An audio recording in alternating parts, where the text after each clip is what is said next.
Keragaman ras dan antar golongan. Keragaman lain yang terdapat di Indonesia adalah keragaman ras dan antar golongan.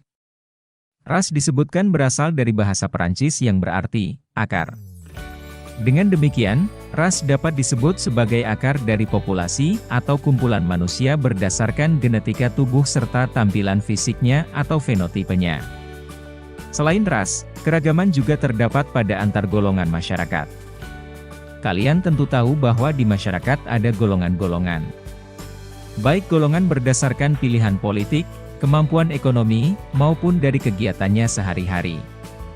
Semua itu membentuk kebinekaan Indonesia. 1. Keragaman ras. Perhatikan fisik teman-temanmu di sekolah. Samakah warna kulitnya mereka semua atau berbeda-beda? Begitu juga matanya, rambutnya, hingga bentuk tubuhnya. Warna kulit, bentuk rambut, bentuk mata, hingga bentuk tubuh setiap orang berhubungan dengan ras masing-masing. Masyarakat Indonesia terdiri atas dua ras besar, yakni ras Mongoloid Melayu di wilayah barat serta Melanesoid Papua di timur. Ras Mongoloid Melayu merupakan ras utama suku-suku besar di Sumatera, Jawa, Kalimantan, hingga Sulawesi. Ras ini berkulit coklat kekuningan dengan rambut lurus dengan tubuh agak kecil. Sementara itu ras Melanesoid Papua menyebar dari Papua hingga Maluku, terutama di Kepulauan Kei dan Aru. Ras ini berkulit coklat kehitaman, berambut keriting, dengan tubuh agak gempal. Di wilayah pesisir Papua hingga Maluku, ras Mongoloid Melayu dan Melanesoid Papua telah bercampur selama berabad-abad. Campuran ras juga terjadi di daerah Nusa Tenggara Timur antara ras Mongoloid Melayu dengan ras Australoid yang masih berkerabat dengan ras Melanesoid Papua. Maka banyak suku di Nusa Tenggara Timur berciri seperti berada di antara ras Mongoloid dan Melanesoid. Beberapa suku kecil seperti Mentawai, Enggano, Kubu, dan Sakai di Sumatera hingga orang Tomuna di Pulau Muna Sulawesi Tenggara disebut memiliki ras yang berbeda, yakni Weddoid. Ras ini serupa dengan ras orang-orang Sri Lanka. Ras ini juga sudah bercampur dengan ras Mongoloid Melayu. Selain suku-suku yang dianggap asli karena sudah tinggal di Indonesia selama ribuan tahun, terdapat juga suku-suku keturunan asing yang juga sudah berabad-abad ada di Indonesia.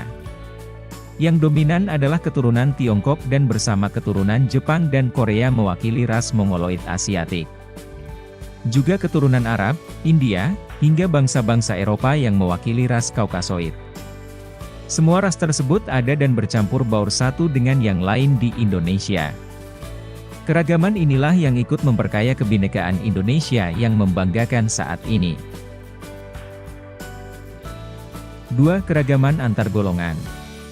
Perhatikan kembali teman-temanmu di sekolah serta keluarganya masing-masing. Bukankah mereka bukan hanya berbeda-beda dalam suku, ras, dan agama, namun juga berbeda-beda golongannya.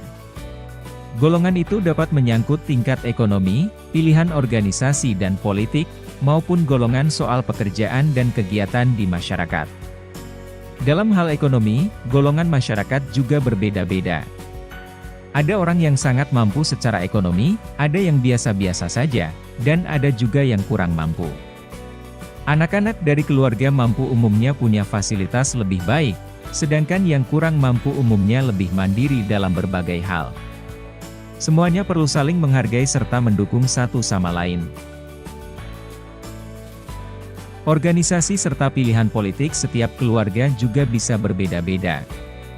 Yang satu lebih suka mendukung organisasi tertentu dan memilih suatu partai. Yang satu lagi aktif di organisasi lainnya serta menjadi anggota partai berbeda.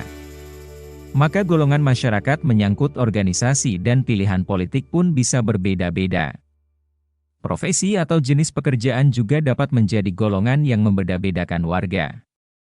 Petani misalnya lalu bergabung dalam organisasi Himpunan Kerukunan Tani Indonesia, HKTI, nelayan bergabung dalam Himpunan Nelayan Seluruh Indonesia, NHSI, wartawan bergabung dalam Persatuan Wartawan Indonesia, PWI, dan lain-lain. Masyarakat juga dapat dikelompokkan dalam golongan berdasar kegemaran atau hobi. Seperti hobi dalam fotografi, penyayang binatang, memelihara tanaman hias, mengoleksi barang antik, bermusik, rancangan busana, tata rias, memasak, dan lain-lain. Kelompok-kelompok hobi itu juga bagian dari golongan-golongan yang berbeda.